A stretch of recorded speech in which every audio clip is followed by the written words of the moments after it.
नमस्कार स्टूडेंट्स, आज का हमारा टॉपिक है स्ट्रेन एनर्जी। देखिए स्ट्रेन एनर्जी क्या है कि जब भी हम क्या करते हैं, किसी मटेरियल पे कोई बल लगाते हैं और बल की वजह से क्या होता है, उसमें कोई खिंचाव उत्पन्न होता है, यानी कि उसमें कोई स्ट्रेन प्रोड्यूस होता है, उसकी लंबाई बढ़ जाती है, उसकी मोटाई जो है वो कम हो जाती है। तो इस प्रक्रिया के दौरान जो ऊर्जा है, यानी कि जो आपने उसके ऊपर कार्य किया, कार्य क्यों किया? क्योंकि आपने कोई बल लगाया और बल की वजह से उसमें विस्थापन हुआ। ठीक है, तो हमने वर्क जो पढ़ा था, कार्य जो पढ़ा था, वो क्या था? बल गुणा विस्थापन। कि बल की दिशा में जो विस्थापन हुआ उसको हम क्या बोलते थे? कार्य बोलते थे। यही कार्य जो हुआ, यही जो है बेसिकली किस में परिवर्तित हो जाता है हमारा? उसकी स्ट्रेन एनर्जी में।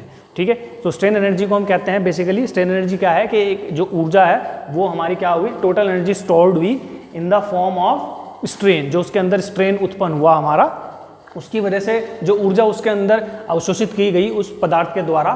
ठीक है, और कब तक? जब तक कि वो इलास्टिक लिमिट के अंडर है। ठीक है, देखिए स्प्रिंग को जब हम खींचते हैं तो क्या होता है? स्प्रिंग में स्ट्रेन एनर्जी स्टोर हो जाती है।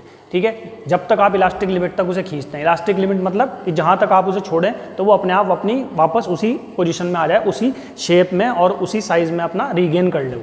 तो वो हमारी क्या है? Elastic limit. ऐसे ही मैंने बताया था स्ट्रेस स्ट्रेन डायग्राम में हमने कि माइल्ड स्टील की एक प्रॉपर्टी है कि आप उसे अगर एक इलास्टिक लिमिट तक खींचें और आप फोर्स को अगर हटा दें एकदम से, तो वो वापस अपनी शेप में आ जाता है।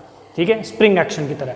तो उस प्रोसेस में के दौरान बेसिकली क्या हो रहा है कि जो आपने वर्क किया फोर्स लगा के और उसकी जो चेंज आया डायमेंशन में, यानी कि जो डिस्प्लेसमेंट हुआ, तो वो हमारा किस में कन्वर्ट हो जाएगा? जो वर्क डन है वो हमारा स्ट्रेन एनर्जी में स्टोर हो जाएगा। तो वर्क डन को ही हम स्ट्रेन एनर्जी बोलते हैं बेसिकली। ठीक है, अब इसमें कुछ और है टॉपिक। एक आता है प्रूफ रेजिलियंस। प्रूफ रेजिलियंस क्या है कि अधिकतम जो स्ट्रेन एनर्जी उसके अंदर स्टोर हो सकती है, मैक्सिमम स्ट्रेन एनर्जी स्टोर्ड होगी हमारी विद इन इलास्टिक लिमिट, वो हमारा प्रूफ रेजिलियंस कहलाएगा।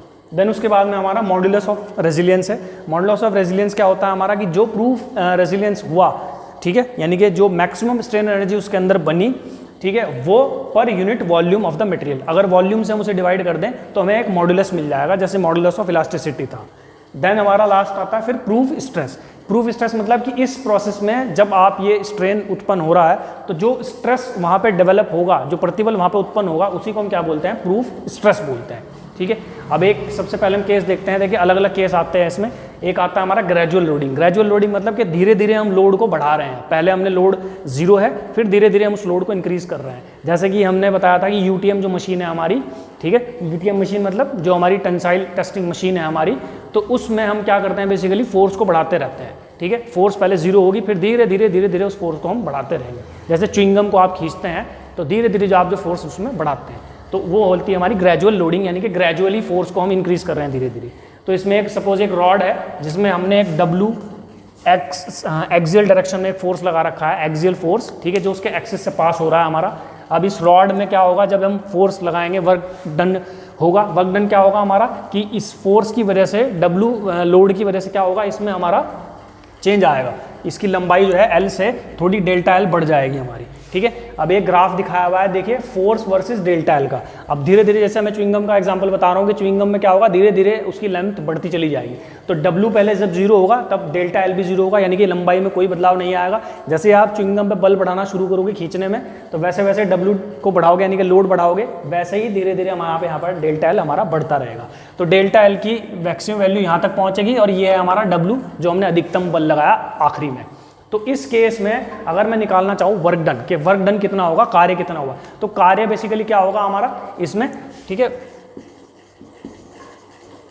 वर्क डन या तो हम ये कहते हैं कि इस ग्राफ के अंडर का एरिया, ठीक है, ग्राफ के अंडर का एरिया मतलब इस ट्राइंगल का एरिया। ये ट्राइंगल सपोज कीजिए हमारा ये P और ये Q, तो OPQ ट्राइंगल का एरिया। तो हमने ट्राइंगल, ये एक राइट एंगल ट्राइंगल है, तो इसका एरिया जो होगा 1/2 हाफ बेस इंटू हाइट। ठीक है, तो हाफ बेस इंटू हाइट यानी कि 1/2 इंटू बेस यानी कि डेल्टा एल इंटू हाइट हमारी कितनी है इसकी? हमारी W।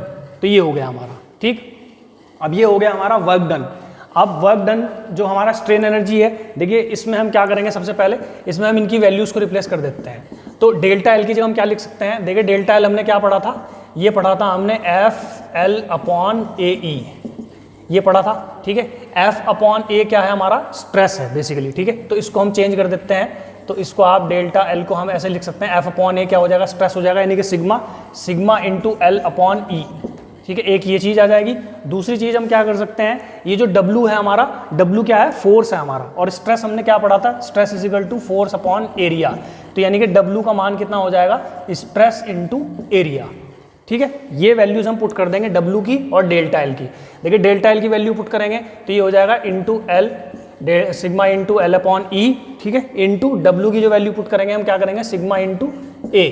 तो अब अगर इसको हम चेंज करेंगे तो देखिए कितना हो जाएगा, सिग्मा का स्क्वायर हो जाएगा हमारा, सिग्मा स्क्वायर इंटू आ जाएगा A इंटू L और अपॉन क्या आएगा हमारा 2E। ठीक है, तो ये आ जाएगा हमारा। अब ये जो वैल्यू है यही हमारी क्या है, ये वर्क डन ही हमने क्या पढ़ा था, स्ट्रेन एनर्जी स्टोर्ड। ठीक है, strain energy stored, strain energy को U से डिनोट करते हैं, तो U का मान ये हमारा हो गया। ठीक है, और ये जो स्ट्रेन एनर्जी है ये बराबर होती है किसके, वर्क डन के। अब वर्क डन देखिए हर एक केस में अलग अलग होगा। ये वर्क जो डन है हमारा ये किसके केस में है, ये वर्क डन है जब कि हम ग्रेजुअली लोड लगा रहे हैं। तो ग्रेजुअली अगर लोड लगा रहे हैं तो वर्क डन हमारा ये होगा। आगे जो केस पढ़ेंगे उसमें आप वर्क डन चेंज हो जाएगा थोड़ा सा। ठीक है, इसका एक इसलिए मैं ये भी बता रहा हूँ कि ये तो एक तो ट्रायंगल हो गया बेसिकली, क्योंकि धीरे धीरे आप लोड बढ़ा रहे हो। ठीक है, एक इसका फॉर्मूला ये भी होता है कि मीन लोड देखिए कितना होगा, मीन का मतलब जीरो, पहली वैल्यू इनिशियल और लास्ट वैल्यू कितनी है इसमें, W है। तो मीन कितना हो गया इनका दोनों का, 0 + W/2 इंटू क्या हो जाएगा, डेल्टा L। तो ये भी यही वैल्यू आएगी। ठीक है, तो हम इस केस में वर्क डन को हम स्ट्रेन एनर्जी के बराबर कर देते हैं, क्योंकि वर्क डन जो है हमारा हमने पढ़ा है, जितना वर्क डन होगा उतना हमारा क्या होगी, स्ट्रेन एनर्जी होगी। ठीक है, तो वर्क डन हमारा कितना है, वर्क डन है हमारा ये half delta L into W। ठीक है, ये हो जाएगा sigma square upon 2E into A into L। ठीक है, और डेल्टा L को हम चेंज कर लेते हैं। देखिए डेल्टा L की जगह हम क्या लिख सकते हैं, डेल्टा L की जगह हम लिख सकते हैं बेसिकली क्या, ये आ जाएगा यहाँ पे sigma into L upon E जो हमने पहले रखा था। ठीक है, तो यहाँ से ये कैंसिल आउट हो जाएगा, एक स्क्वायर, L से L कैंसिल आउट हो जाएगा हमारा, E से E कैंसिल आउट हो जाएगा। ठीक है, तो बचेगा क्या, देखिए W जो है सिग्मा की वैल्यू हमें निकालनी है, तो सिग्मा W जो है हमारा, W कितना हो जाएगा, ये हो जाएगा सिग्मा, 2 से 2 कैंसिल आउट हो जाएगा, सिग्मा। ठीक है, इंटू हमारा कितना हो जाएगा, into A, W is equal to sigma into A। ठीक है, तो ये वैल्यू हमारी आ जाएगी। तो सिग्मा जो है हमारा वो कितना आ जाएगा, सिग्मा आ जाएगा हमारा W अपॉन A। तो ये स्ट्रेस है किसके केस में, ग्रेजुअल लोडिंग के केस में। ग्रेजुअल लोडिंग के केस में जो स्ट्रेस है हमारा वो कितना आएगा, sigma is equal to W upon A। ठीक है, देन इसका सेकंड पार्ट करता है हमारा, जब हम लोड अप्लाई करेंगे कैसा, इम्पैक्ट सडन अप्लाइड लोड। तो सडन लोडिंग में हम लिखेंगे, सडन मतलब कि अचानक से हमने लोड लगाया इसके ऊपर, तब देखें तब क्या होता है हमारा। तो उस केस में पहले इरेज कर देता हूँ मैं, वर्क डन अलग हो जाएगा। ठीक है, स्ट्रेन एनर्जी भी चेंज हो जाएगी।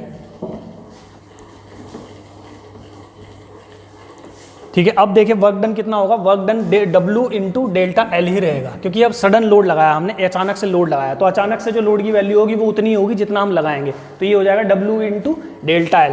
ठीक है, इसमें हम डेल्टा L की जगह फिर से sigma into L upon E रख देते हैं। ठीक है, और स्ट्रेन एनर्जी हमारी कितनी आई थी, स्ट्रेन एनर्जी हमारी कितनी थी, U वो कितनी थी हमारी, sigma square upon 2E into A into L।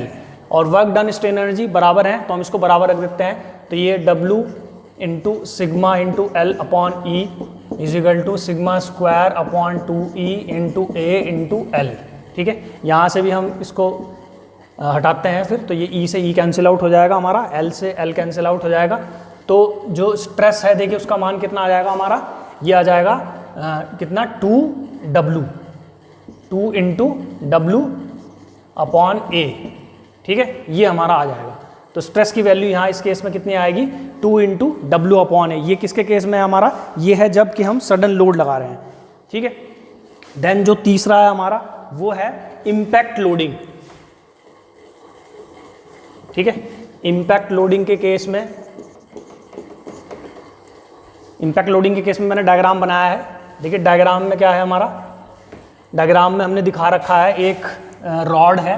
ठीक है, उस रॉड पे बेसिकली क्या है, एक फिक्स एंड है ऊपर की तरफ और एक नीचे की तरफ लटका हुआ है। उस एंड में हमने क्या कर रखा है, लास्ट में रॉड के एक कॉलर लगा रखा है। कॉलर किस लिए, क्योंकि हमें एक लोड को गिराना है, हमें इम्पैक्ट के साथ फोर्स लगाना है इम्पैक्ट के साथ, एकदम झटके के साथ। तो इम्पैक्ट के लिए मतलब किसी ऊंचाई से एकदम से आप उस पर लगाओ, जैसे हैमर से हम किसी पे चोट मारते हैं तो वो हमारा इम्पैक्ट लोड कहलाता है। तो इम्पैक्ट के लिए एक वेट को हमने हाइट पर रख रखा है। हाइट कितनी है इसकी, कॉलर से हमारी एच हाइट पे इसको रोक रखा है। एकदम से इस वेट को हम छोड़ेंगे यहाँ से और ये कहाँ टकराएगा, आगे कॉलर पर टकराएगा। ठीक है, कॉलर पर जब टकराएगा तो क्या होगा, इसकी लंबाई में चेंज आएगा, तो एक्सटेंशन होगा कितना, हमारा डेल्टा एल का एक्सटेंशन होगा। और जो रॉड की लेंथ है वो हमारी एल है और जो एरिया है उसका वो हमारा क्या है, ए है। क्रॉस सेक्शनल एरिया है ये बेसिकली।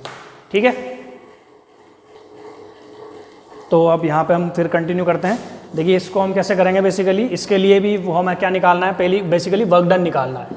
तो वर्क डन हमारा कितना हो जाएगा, देखिए वर्क डन कितना होगा, W यानी कि फोर्स जितना लगा, फोर्स यानी कि जितना वेट होगा, वेट को ही हम फोर्स बोलते हैं, वेट इनटू हमारा कितना डिस्प्लेसमेंट हुआ। देखिए डिस्प्लेसमेंट कितना हुआ, वेट ने कहाँ से कहाँ तक चला, वेट यहाँ से चला, पहले यहाँ आएगा H पे और फिर कहाँ तक जाएगा, यहाँ तक जाएगा, यानी कि टोटल जो डिस्टेंस मूव होगी वो H प्लस डेल्टा एल हमारी होगी। ठीक है, तो ये हो गया हमारा वर्क डन। ठीक है, इस केस में। और जो स्ट्रेन एनर्जी है वो हमें पता ही है, स्ट्रेन एनर्जी U हमारी sigma square upon 2E into A into L. ठीक है, इन दोनों इक्वेशनों को हम बराबर रख देते हैं। तो बराबर रख देंगे तो देखिए क्या होगा, sigma upon 2E into A into L is equal to, इसको ओपन कर देते हैं, W into H plus W into delta L. अब डेल्टा एल की जगह हम क्या रख देते हैं, हमने जो पढ़ा था डेल्टा एल की जगह हमने क्या पढ़ा था, सिग्मा इंटू एल अपॉन ई। ठीक है, तो ये हो जाएगा सिग्मा इंटू एल अपॉन ई।